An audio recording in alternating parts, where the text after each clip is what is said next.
நில அபகரிப்பு தொடர்பான குற்றங்கள், காவல்துறையின் விசாரணையை கண்காணிக்க வேண்டிய நேரம் வந்துள்ளது.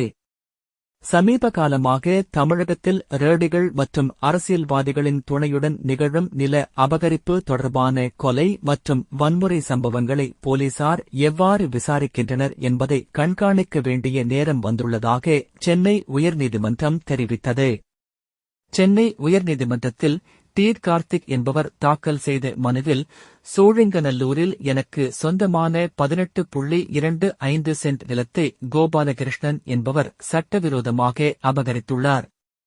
இதை தடுக்க முற்பட்ட போது மிரட்டல்கள் விடுக்கப்பட்டதால் எனக்கும் எனது நிலத்துக்கும் போலீஸ் பாதுகாப்பு வழங்கவும், என்னுடைய நிலத்தை மீட்டு என்னிடம் ஒப்படைக்கவும் உத்தரவிட வேண்டும் என கோரியிருந்தார். இந்த மனு நீதிபதி ஜி. ஜெயச்சந்திரன் முன் விசாரணைக்கு வந்தபோது மனுதாரர் தரப்பில் ஆஜரான மூத்த வழக்குரைஞர் ராகவாச்சாரி, இந்த விவகாரத்தில் முழுக்க போலீசார் ஒரு தலைப்பட்சமாக செயல்பட்டுள்ளனர் என குற்றம் சாட்டினார்.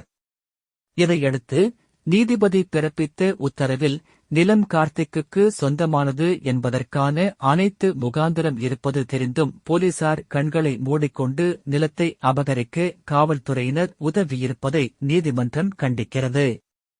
ரேடர்களுடன் போலீசார் கைகோத்துக் கொண்டு உண்மையான நில உரிமையாளர்களுக்கு பாதிப்பை ஏற்படுத்துவது தொடர்பாக உயர்நீதிமன்றத்துக்கு வழக்குகள் வருவது அதிகரித்துள்ளது. அரசியல்வாதிகளும் இதுபோன்ற நில மோசடி வழக்குகளில் சம்பந்தப்படுவது இதுபோன்ற விவகாரங்களை மேலும் மோசமாக்குகிறது.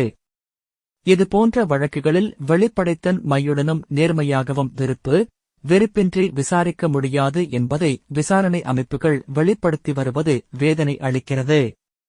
இதுபோன்ற நிலைமை தொடர்ந்தால் அப்பாவி பொதுமக்களுக்கு காவல்துறை மீதான நம்பிக்கை குறைந்துவிடும்.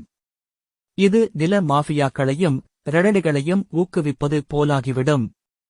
இதுபோன்ற விவகாரங்களில் நீதிமன்றம் மௌனம் காக்க முடியாது.